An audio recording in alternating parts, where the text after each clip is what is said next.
Welcome to the Medical Muse podcast. Discover the humanistic aspects of physicians and scientists as they describe their career paths and any advice they have for current medical students. Each episode, we interview a new guest and discuss the future of the field. This is the Medical Muse.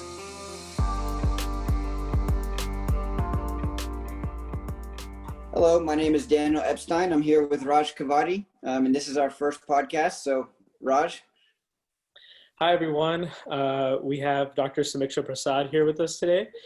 She's a Ph.D. who joined Nova Southeastern University in 2017 as an assistant professor of microbiology and immunology.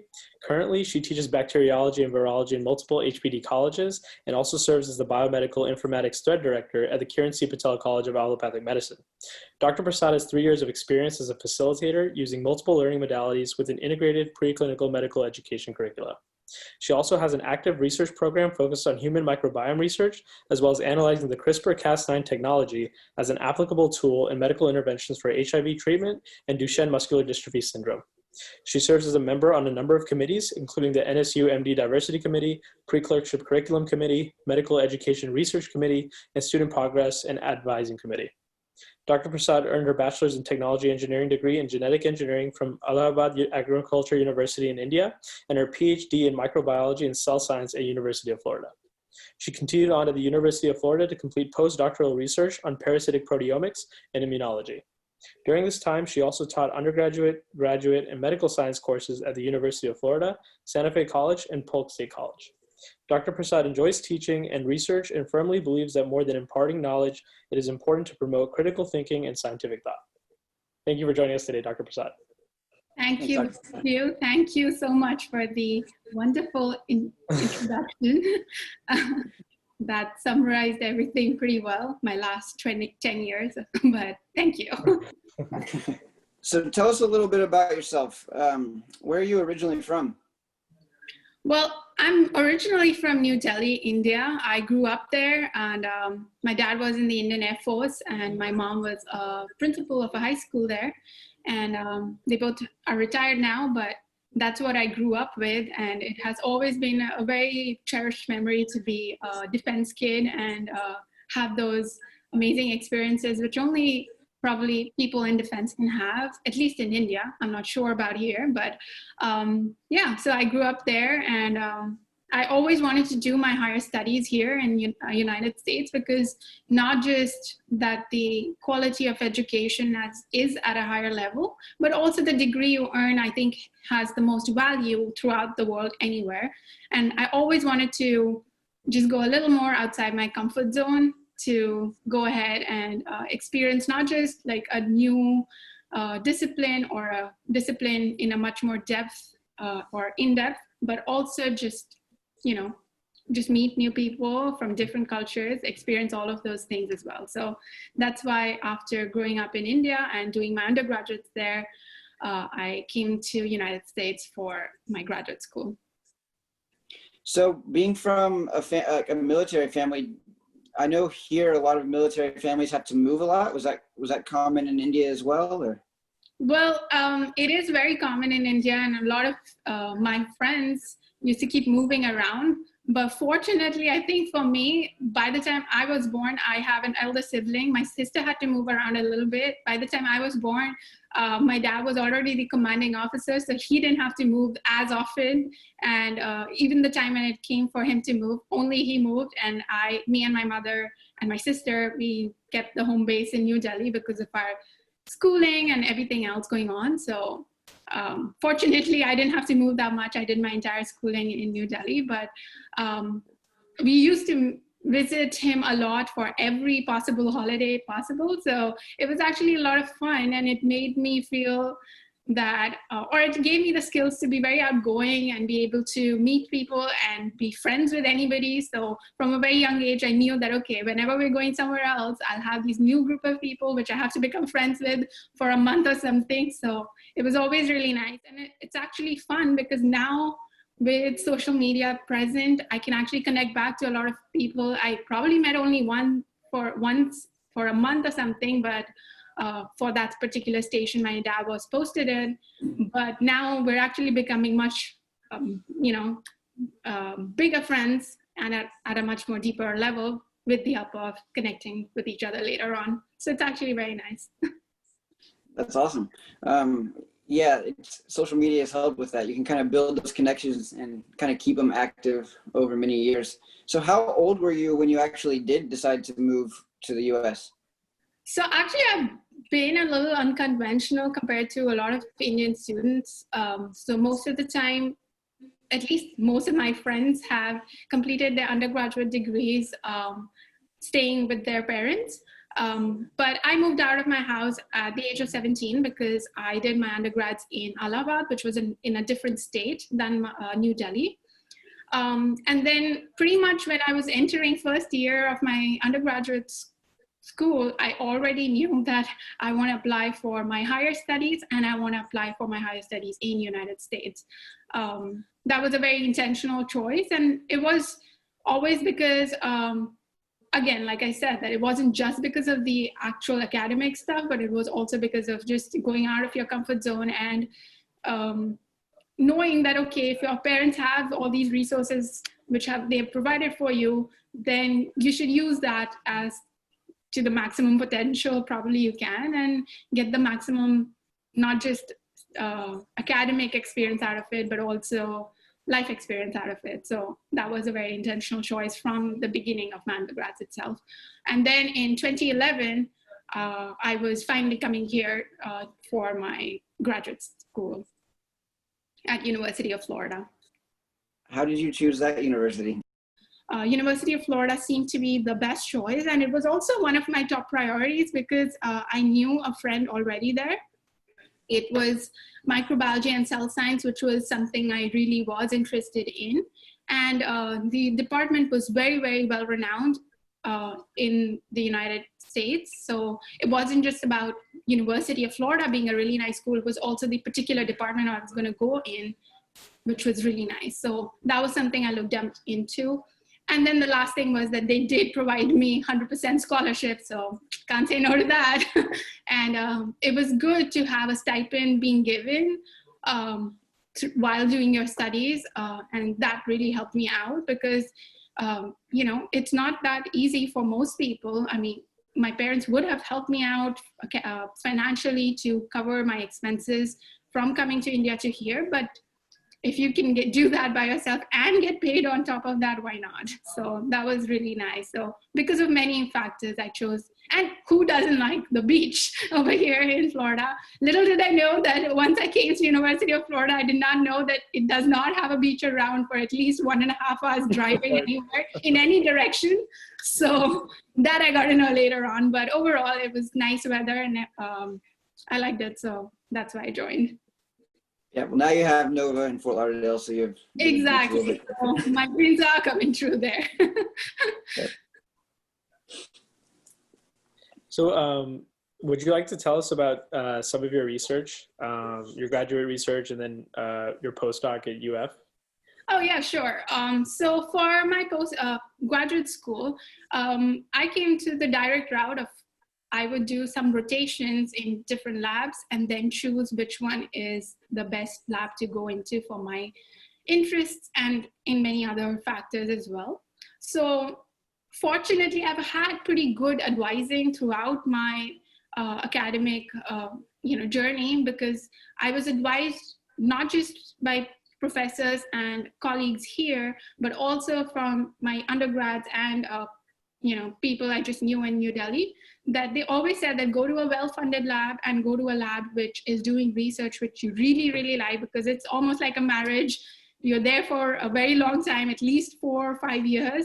And, it becomes really like you have to be very committed to what you're doing and the people in the lab, and that the lab should be able to support you financially as well as in any resources, any kits or anything you want for your research to be able to do it. So based on that, I chose the lab which was doing research on bacteriology mainly, but that they were focusing on bacteria which were affecting specifically plants.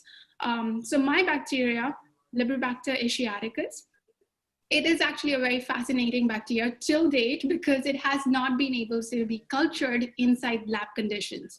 So it became very, very important for us to work on it either in vivo setting with the cell culture or with the help of bioinformatic analysis. And I think that was what was fascinating about my graduate school research, is that half of it was done in vivo and half of it was done in silico. And because of that, it gave me a very good skill set. And as you mentioned, now those skill sets are actually showing or reaping out their benefits with this thread directorship I have for biomedical informatics that is solely based on my experience with bioinformatics throughout my graduate school career and then my postdoctoral research as well. And then for my postdoc, actually, it was very nice that when I was giving my defense, one of my committee members offered me a position in his lab for a postdoc. And for my postdoc, I worked on a parasite, which is also a microbe called Leishmania. And I worked with 2 species of Leishmania, Leishmania donovani and Leishmania africanus. And they're both causing infection in humans. So now I was doing very similar work, but at a much more deeper level and for a pathogen which is infecting humans instead of plants. So for both researchers, I was looking at the proteins which are being secreted out by these microbes, which are helping them to establish an infection within the host, whether it's a plant host or a human host. And then again, just like I knew that I wanted to do my higher education in United States, when I was going into first year of my undergrads, I also knew when I came to my first year of graduate school that I want to be in a more academic setting for my career as well. And I started looking into building up my resume according to that as well. So I was all throughout my postdoc and the last final year of my PhD as well. I was teaching also at Santa Fe College and Polk State College and UF for teaching them microbiology mainly. And I was always trying to be involved in any research groups or anything so that I always know what's going on latest in the field I'm working in. So you specifically sought a role of teaching. It wasn't kind of handed to you, or like it wasn't a requirement. You knew that was something you wanted to do. Right. So it was only a requirement in our first 2 semesters or the first year of PhD for teaching, to be a teaching assistant. But I knew that much level of experience is not going to get me any actual teaching position for academics or at a university level. So I continued on, and even when I wasn't getting an opportunity at UF per se, I tried to make sure that I keep having that experience from other colleges which were around, like Santa Fe College. And that's something actually my boss here at NSU also noted that was something which really struck to us from your resume, that even though it wasn't a requirement or anything, you still continued to voluntarily do it to gain some experience. And that was something that they were impressed by. So I'm happy about that I did that. Do you remember your first day having to teach to a classroom full of students? Were you terrified, or how did that feel? It was a little overwhelming for sure. I would not lie. I was the youngest faculty in NSU, I guess, or at least in all of the HPD colleges or health professional division colleges. And I had just joined in November mid, and then my first class was going to be on January 2nd of 2018. And I just had like 1 month to prepare for anything. So it was definitely a little overwhelming feeling. And then I had always taught classes with some large classes with 50 or 60 students. But with my first class was actually with College of Osteopathic Medicine, and there were about 250 students. And because it was the first class of the semester, on the first day of the semester, I think a lot of students did show up, which made the classroom was fully packed, I feel. So that was the first time which I feel like, are they going to be taking me seriously? I'm probably their age, or maybe some of them are older than me. So that was something which I did feel. But actually, I would commend NSU, not just the faculty, staff, but also commend NSU students. They've always been very, very professional. And I think, that was the first day and the last day I felt that, because after that, it was just normal, like any other place I've taught at. So it was really nice. You mentioned earlier that you were able to, because of your past, you were able to put yourself in kind of uncomfortable positions that maybe without you even realizing it kind of prepared you for these uncomfortable situations that you're now required to be in with new people and public speaking and stuff like that. Oh, for sure. I think that helps tremendously, because it not just helps you with while teaching, but even for the interview, I think it helped me out a lot, because a lot of people told me that, you're still pretty much freshly out of graduate school. So maybe do another postdoc before you apply for a teaching position or for an assistant professor position. So, but I knew that I can crack the interview, because I knew that I would not get nervous to a level where, it becomes detrimental. I would only get nervous to a level which it actually helps you out to be more aware and be more present during the interview and things like that. So, or be so prepared because you're nervous that it actually helps you out. So I think in those ways, I think those, childhood built-in mechanisms of being able to go out and meet people and talk to them and effectively communicate with them in order to be able to, tell what you're saying. Because I don't know if you guys know, but India is a very, very diverse country. Even if you go 100 miles in any direction from one point, everything changes. The culture changes, food changes, everything changes. So you have to be very adaptive for you to be able to do that. So I think that adaptiveness has always stuck with me and been fueling me to be able to go out of my comfort zone and be able to achieve things beyond that. Mm-hmm. That's wonderful. Thank you for sharing that with us. And I also wanted to ask you, we also wanted to ask you about CRISPR-Cas9 and the work you're doing on that. We think that that's very, very interesting, and obviously it's very cutting edge with regards to how it can be applied to HIV patients. So we were just wondering if you could shed some light on that. I think that would be really, really interesting. Oh yes, for sure. So molecular genetics has been my favorite subject since I've ever came across it in undergrads. But even before that, I was always interested in genetics per se, in even my high school and stuff. So molecular genetics has like this true match for me. And I think when I heard about CRISPR-Cas9 coming out in 2012, 2013 time, when it became really popular and everybody was talking about it, that's when I also got really interested, and I've always stuck with it. Even though my PhD and my postdoc were not using CRISPR-Cas9 technology to do anything as such, I always used to make sure that I'm up to date with what's the literature on it and what's the latest things which are coming out for it. But recently we've discovered so many things happening, especially in the case of vaccines right now. Even now for COVID cases, there are a lot of recombinant vaccines which are being developed. So because of all that, CRISPR-Cas9 system becomes so important. So what CRISPR is basically, it's a genome editing tool which is available to us. It's actually from microbes or bacteria used to have it, and it was discovered a long time back actually, but it was just discovered as a defense mechanism bacteria has against viral pathogens which infect bacteria specifically. So that's about it. But when we figured out Cas9 can be coupled, which is a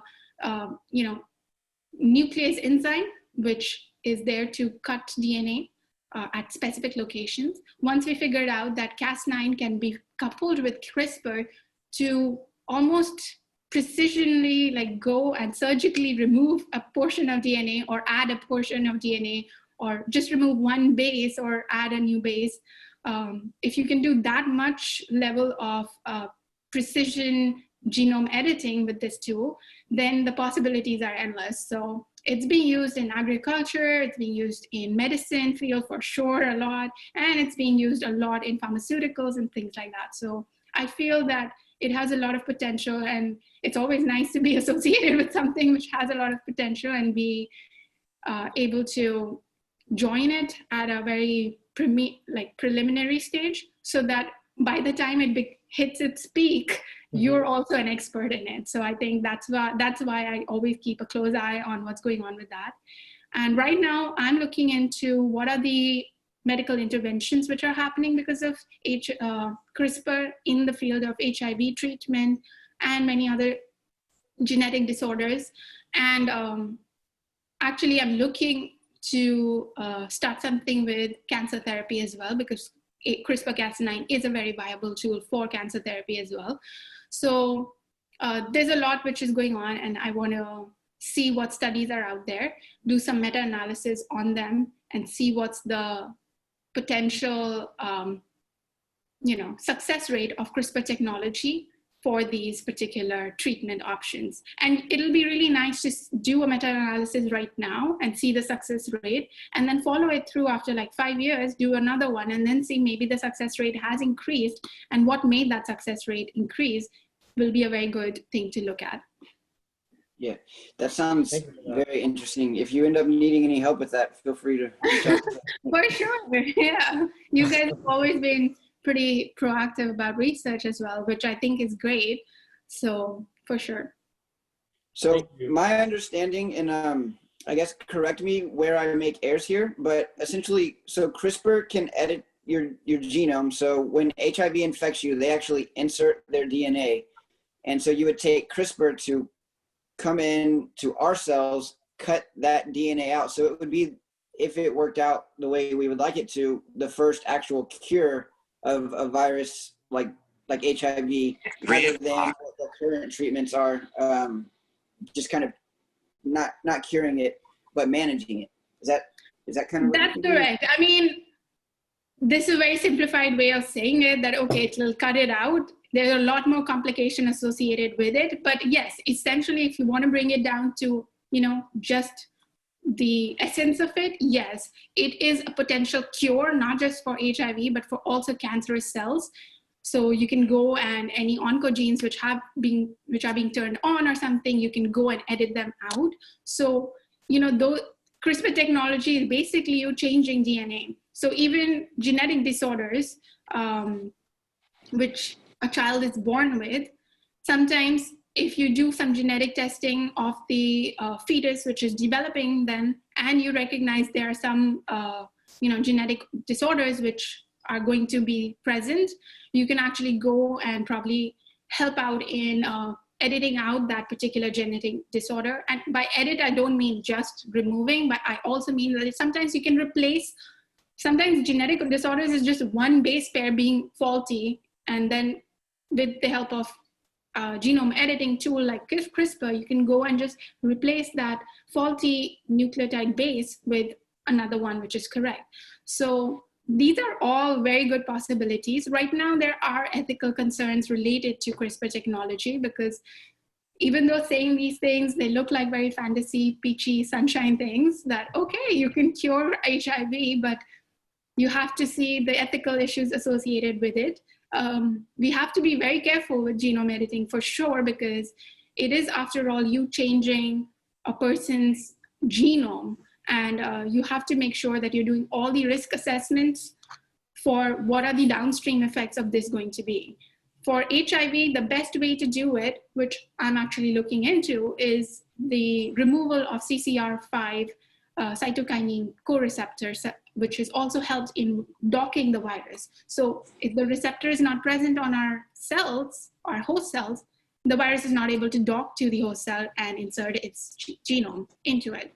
So that's really nice, but we have to make sure and do some really good risk assessment studies to see removing this receptor does not, blindside us to some other disease or make us susceptible to something else, or have some downstream effects in which our cells are not functioning properly, or many other possibilities. So there's a lot of research which is still in its infancy in the case of CRISPR, and that's actually the best part, because then you get to have so many opportunities to explore. So I think that's really nice.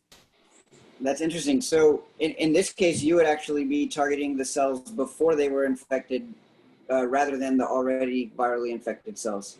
Correct. So you will, if a person has HIV infection, if this is all theoretically, of course, in practice, it is much more complicated than that, then you can give the person CRISPR-Cas9 therapy, and as our immune cells are being replaced, or the new T cells and B cells are being formed, they'll be formed with this edit already present in them. So now the virus doesn't have any new hosts to go and bind to. And as you know, viruses are obligatorily parasitic in nature. So they need a host cell in order to do anything. So that way, that's why it will be a cure instead of just suppressing the viral load, or suppressing your immune system, or just boosting up your immune system to keep constantly fighting with the virus. So all of those are very good managing techniques which are available, especially with art therapy and everything. But cure-wise, I think this is a viable tool. It still has a long way to go, but it definitely shows a lot of promise. Oh, that's awesome. Thank you so much for sharing that with us. You did briefly touch on COVID. So, this is obviously a very big topic, given everything going on. So we were just wondering, are there any particular takeaways you have from the situation thus far, or is there anything, you could maybe tell us about? Well, I think that COVID is not the first time something like this is happening. We all think that, we never thought that in our 21st century we'll see a pandemic happen, and COVID has happened for the first time. It's not the case.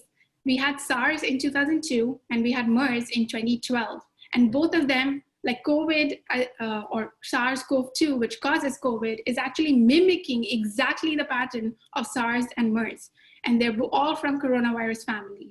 So I think what the biggest takeaway for us, especially in the medical profession, and you guys in healthcare profession, is to be able to notice this pattern and be able to do more precaution rather than leading to going and finding a cure or something like. I mean, of course, do that too, but I would say this should be a very good lesson for all of us to make sure that how we are interacting with our environment, how we are interacting with different species of animals, should be very mindful act from our side as human beings. And I think big organizations such as CDC and World Health Organizations should have, they already do have a lot of guidelines in place, but they should do a much more bigger campaign to implement these guidelines and to make these guidelines a little more rigid to be able to prevent any of this happening again for the fourth time within the 2000s itself.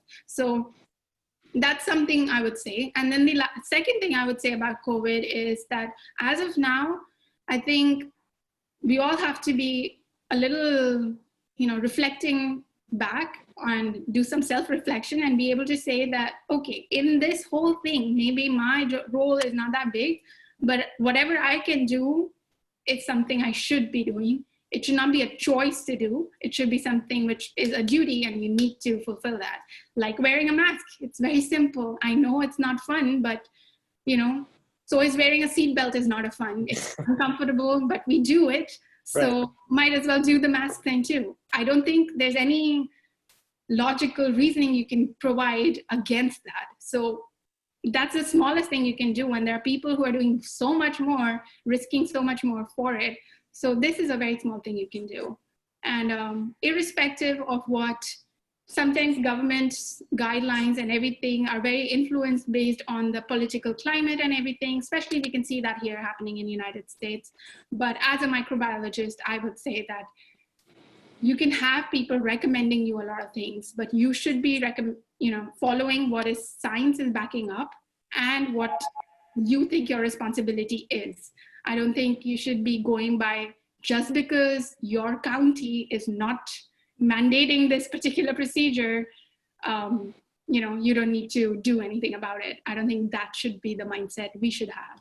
And I think the more people will do it, the more people who don't want to do it will feel the pressure of doing it because everybody around them is doing it. So I feel that that's the best way to go about it. So you're obviously involved in many different things and have accomplished so many different things. How do you maintain a work-life balance? And what are some of the biggest things, I guess, you could give advice for in terms of, how to do all these rigorous things, but still finding time to relax and still, finding, your sense of self and all of this? Well, that's actually a very good question.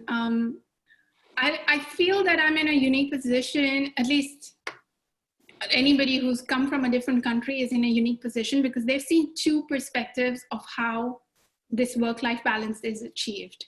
In India, I think there's one side where, you don't ask that many questions. If your boss is saying something, you do it. It doesn't matter what, if they ask you something, you do it, get it done, and that's it. But at the same time, you know that your weekend is with family and you spend that time with family. I mean, now, of course, with corporate world, a lot of it is changing as well. But at least that's what I grew up looking at.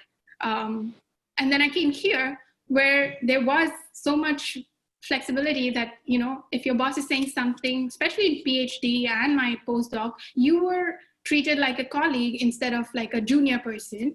And you could say that I think, doing it in this way instead of the way just suggested is probably the best way to approach this. And that would be considered a very nice thing that you brought something to the table instead of looking at it as that you didn't follow an order or something like that. So I think that ways it was really nice. But I also saw that in US, there's this glorifying workaholic nature. People really glorify it. They're like, oh, I'm going to be on vacation, but I'm going to be working the whole time. You must have heard this so much. And I'm like, why? Why would you do that? Exactly. So I feel that thankfully, because of that perspective from both places, I'm able to pick what I want to choose to do in my work in order to maintain my work-life balance as much as I can. So that's what I do. I do make sure that, I'm doing the Indian thing of making sure that I have time for family. I have time for things I like to do over the weekends or whenever I, have time for free time for that. But from also US culture, I've found a way to be productive. If you're going at 8 a.m., coming back at 5 p.m., be productive in that time, then you won't have to spend any of your time after coming back home to do any of that work. Like once you're out of that building, you're out. I'm checked out. I don't reply to emails. I don't do that. And I think it's what you build for yourself. And I think as long as you're good at your work and you're not giving anybody a reason to say that you're, falling behind in your work or anything like that, you can afford to do that. I think it's only when you create a culture where you are making sure that everybody else thinks that you're always available, even if it's in the middle of the night to do something, that's when, it's like your boundary basically. So whatever boundary you set, you have to be, you'll be accountable for that boundary. But I think there's a caveat to it. You can't set a boundary based on like this unrealistic expectation. You have to set a boundary which is real for you, which is feasible for you. If I know that I take this long to do this work and it won't be finished by 5 p.m., I'm going to stay there till 6 p.m., finish it off, and then come back and then be like, okay, now I'm done with this. So that's what I would say, that it's very, very important to set your own boundaries and make sure that those boundaries are something which make you happy, but at the same time are not making you miss out on any opportunities.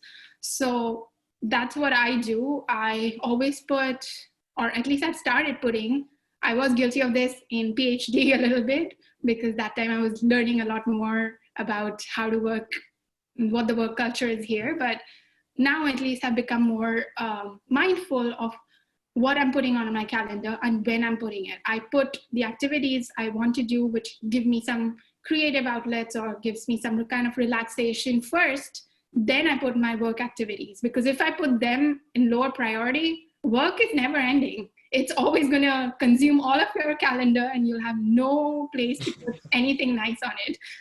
Or not even nice, but anything which is different than work on it. So I would say that make sure on your weekends or something, put that 2 hours of whatever, kayaking or paddleboarding you want to do there, and then put your work stuff around it. And I think that works as long as you're being realistic about stuff. Don't put like, okay, 24 hours, I will go and watch a movie and do this and do that, and then have no time for work either. Don't do that. Yeah.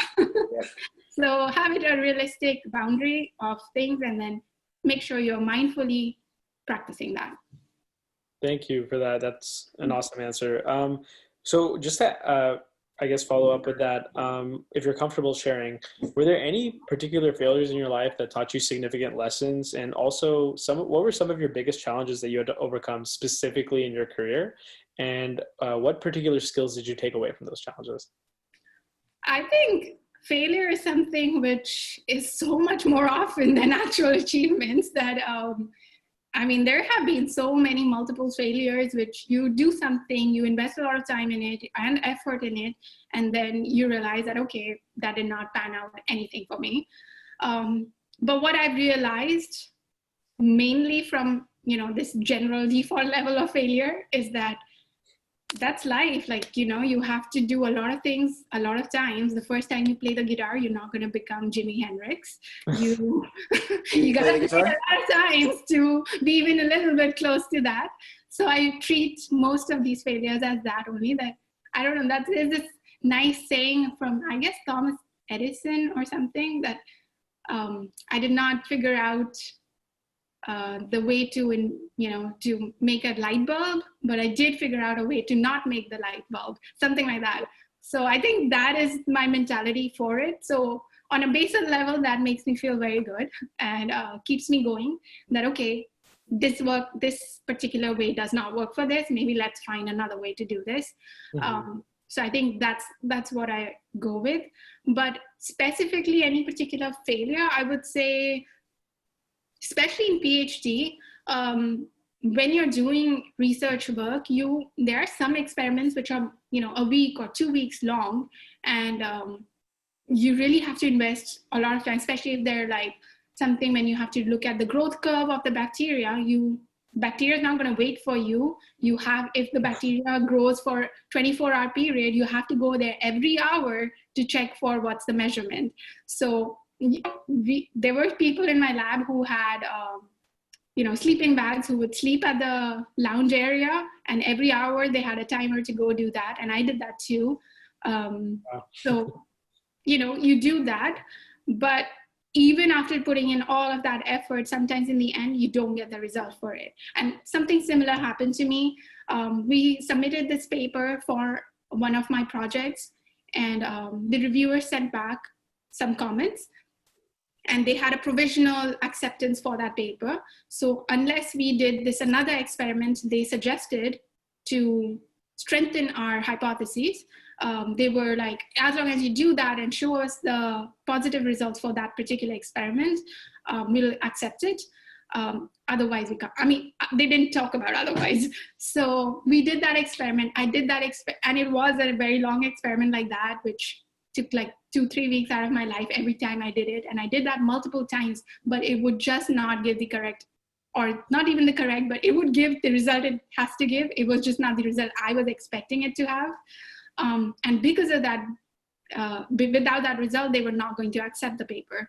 So because of that, we had to change a lot of things about my paper and do a lot of other tests to now show that, okay, what we were predicting is actually not happening. So maybe we'll change our hypotheses and, go and do some experiments for this modified hypotheses and then prove that that's what is happening.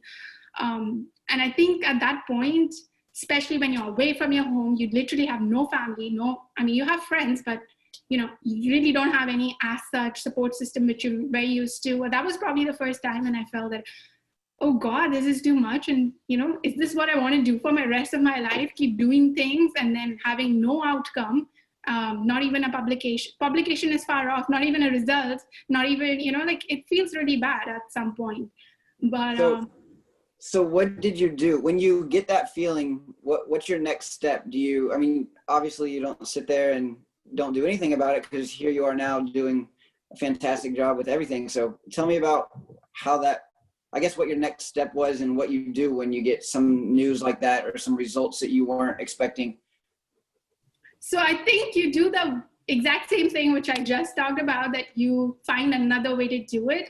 But I know that it just takes a longer time between coming to the decision, okay, fine, I have to find another way of doing it. So in between that time of that moping period, I just accept it. At least that's my strategy. I'm like, okay, fine. I'll give myself 2 days to think about this, mope over it, whatever, eat ice cream, do whatever the hell I have to do to make myself feel better about this and gain back that energy and, just emotions you put into this thing. It's basically almost like going into charging your phone. It's the same thing. You're giving yourself to recharge. And in that recharging, that could be very individualized for everybody. For me, I do something creative, or I do something outdoors. I do something not really gym, but more like paddleboarding or rock climbing or something like that. Something which just makes me feel that there's more to everything than what situation you're in. And I think talking to your friends and family makes it even better, because then you can just vent out at somebody else. That's what I do. I really use people who are close to me by venting out at them, like, just listen to this rant, let me take it out, and then I'll be like over with all that. Then I can go back and do something again. Yeah. So I would say that I think there was a point where I used to put sticky notes on my bathroom mirror, because every morning and evening when I would go to brush my teeth, I would look at it. So I used to put that note that, like 1 day, 1 goal. And I used to be like, okay, as long as I'm achieving that goal on that day, I'm doing good. And I think that's what helped me to always come back to that time where I would be like, okay, fine, that did not work out. We need to find another way to do this. So I think that period of moping is important. I don't think we should fight it by saying like, I'm so pathetic. I'm crying about this. What is there? Like, don't make yourself, be nice to yourself. That's what I would say. Be nice to yourself. Listen to yourself, what you would like to do in order to make yourself feel better at that time. Of course, be healthy about it. Don't go into unhealthy habits to do that. Yep. But I would say that be nice to yourself and give yourself the time to feel like, okay, yes, that did not work out. I'm sad about it. Let me process that and then get back to it. And I know that it's so much easier than, said than done. But I think at the end of the day, like, we all see movies and songs and real life people, falling really hard, but every time getting back up. So take inspiration from those people, any idols you have or anything like that, or real life people, or even your parents. Your parents have sacrificed so much in their lives, especially to give you guys some good resources and, nice life and love and attention. So just look at them. And I'm like, okay, well, my dad would not have done this, so I better get moving now. So I think things like that always keep perspective, I would say. That's probably it. So I wanted to ask, being a young, intelligent, ambitious woman coming from India, like you said, you knew you wanted to go to the US. Were there any challenges, and I know there were challenges. What were the specific challenges related to that? And what did your friends and family think about this idea that you were going to, leave your native land and then go all the way across the world and not be able to see them every day and give you hugs and all that fun stuff? Well, I guess my family, because they were so used to moving and everything, they've been very supportive of my decisions. They were like, fine, if you want to do that, go ahead, we'll come visit. So they've been pretty supportive about that. And so were my friends. My friends have visited me and from India, and it's always been nice. I feel that nowadays with, FaceTime and globalization, though all the things which are helping this pandemic are also all the things which actually help you stay connected. So that has been nice. But I think the biggest challenge what I felt is that sometimes when you're very young in a professional field, it takes a lot for you to prove your capabilities compared to somebody who's a little older in that field, because academia traditionally is for people who are later on in their career and have a bunch of experience and then come into academics. So I think that is something which I definitely struggled with in the beginning, where I was almost feeling that how come this is not so easy for me compared to this other person who, has it pretty easy for them. If they say something, it's just agreed, whereas I have to literally prove my point, then it is agreed that, okay, that is correct.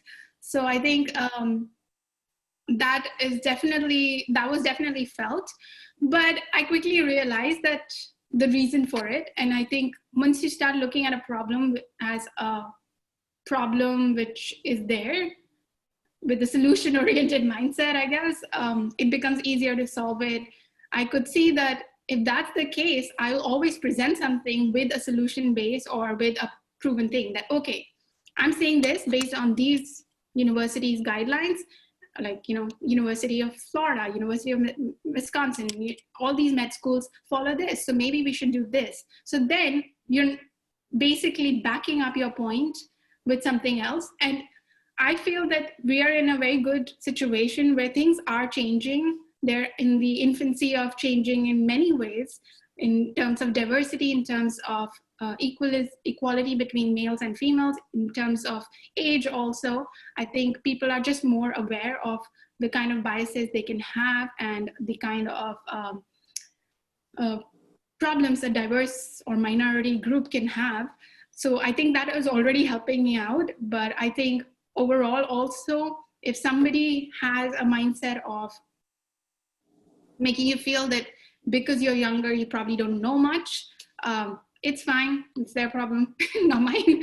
So I'm just gonna do my thing. And I think as long as you have your goal in mind, these just become very accessory problems, and you just, head on go through them. So it doesn't matter. And again, I would say, as long as you are doing well and you are not giving anybody a chance to point out and say you did a mistake, or you're not doing good enough, nobody has anything to back up to say that what you're saying is probably not correct. So I would say that those hurdles are definitely there. And I would say that it's true, because I'm younger, there's a lot of catching up to do. Some things which I have to Google and, look at many different websites and do a lot of research work to find out and know. There are things which people just know about them. So that's there too. But I would say that I've never taken that as a setback. I've always taken that as like, okay, one day I'll be in a position where I'll just know these things and I won't have to do that. So until that time comes, I have to put in that work.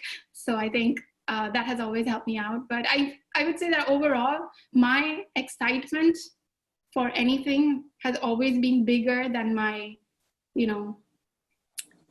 hesitations or my nervousness about that.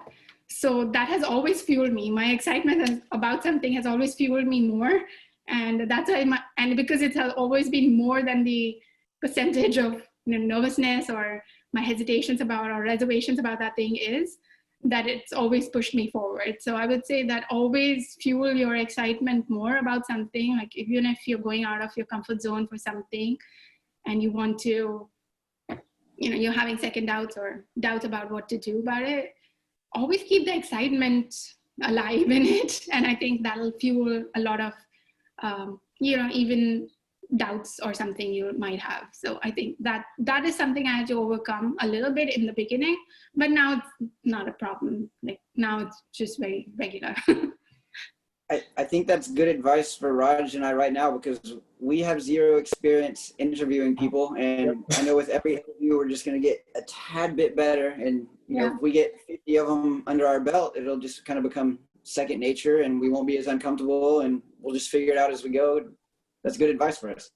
Even though it wasn't. And I think you guys are doing a great job for your first time. I mean, it's I think that's really good advice, talking about how having the excitement overpower the anxiety, so you're still going forward, you're still going through your struggles, and you'll end up making it out okay. I think that's really valuable advice. And just to kind of add on to that, what other advice would you give to those who are interested in or thinking about your field, like taking into account the content of the field, the emotions, the anxiety, everything that we kind of touched on, like taking all that into account? What kind of advice would you give to someone who's thinking about entering that right now? I think it's more of a general advice. I think right now, 20, 30, or even lesser than that years ago, if you did hard work, you would achieve something in life. And that was the formula, that hard work, you get it, that's you're set. But I think that I call it academic inflation. And I say that now hard work has become the baseline. You have to do it for sure. That's given. There's no ifs and buts about hard work for sure. But now what has actually become something which actually gives anybody an edge or become a very competitive candidate for anything, or even in life, just, be able to achieve the goals you want to, whether those goals are monetary, or those goals are emotional, or those goals are, just life experience or whatever. You have to be smart about it too. And I think that is something which a lot of people forget. A lot of people only focus on doing the hard work, but they're not thinking smartly. And I think that is something which will become a requirement eventually, but right now is something giving edge to people.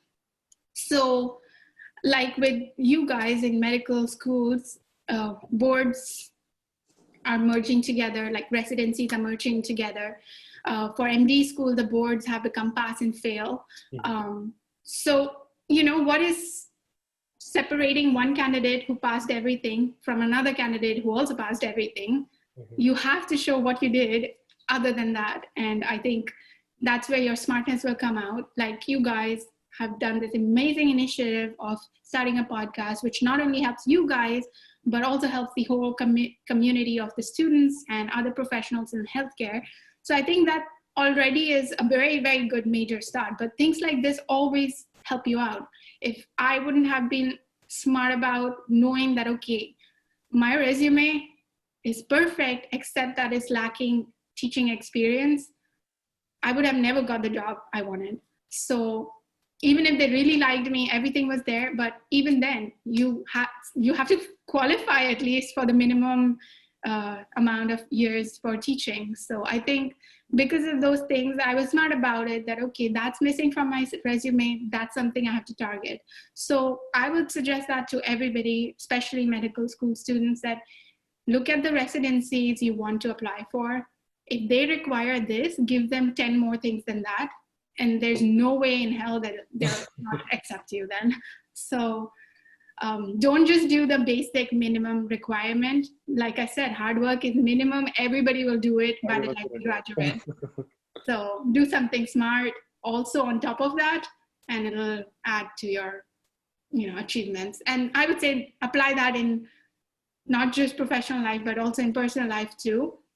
If your partner, if your parents, if your siblings, if your friends expect something out of you, I'm not saying burn out yourself in order to give that, but be nice about it too, that, okay, maybe this person doesn't like a big birthday party. Maybe I can just throw them, an experience which they wanted to go to that trip. So if you'll be smart about small things too, I think people will appreciate it more.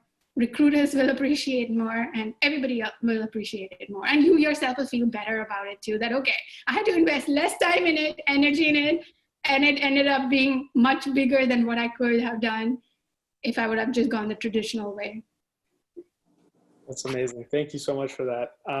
And I guess, in closing, where do you see yourself in 10 years? Well, if I haven't made it already very clear, I'm very, very ambitious and very excited about most of the things or the adventures I step into. So I do in 10 years, I do see myself either being a program director or a dean professionally. I also want to make sure that, because I have spent so much time in my life catering to the professional side of me, I did definitely neglect a little bit of my creative side. So I would say that I would definitely, in the next 10 years, do something creative side as well, either write a book or, have another business going on, which is more in a creative field, like some kind of creative field. I don't even know what's it. But so that I see myself not just progressing professionally and getting a higher position, definitely getting my associates, and then also becoming a dean or a program director, but also cater to my creative side and be able to flourish in that area too, which got neglected due to a lot of research work going on in my life, committing to that. So I would suggest that to you guys too, that whatever your plans are for the next 10 years, always add your professional goals for sure, but also personal goals in it, and keep that in sight as well. All right. Well, thank you very much. I think that's all the questions I have. Do you have anything else to add, Raj? No, I think that's all the questions I have as well. Thank you so much for joining us and giving so much of your knowledge to us. We really, really appreciate it. This was amazing. Thank you. I had a blast. I really appreciate it.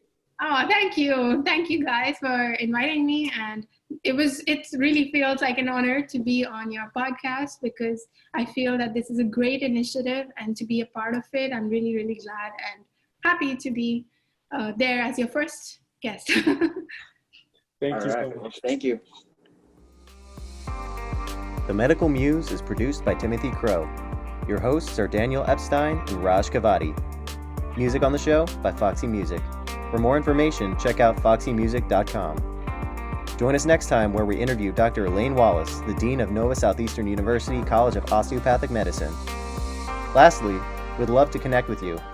Follow us on Instagram, _medical_muse, or on Twitter @medicalmusepod. See you next time.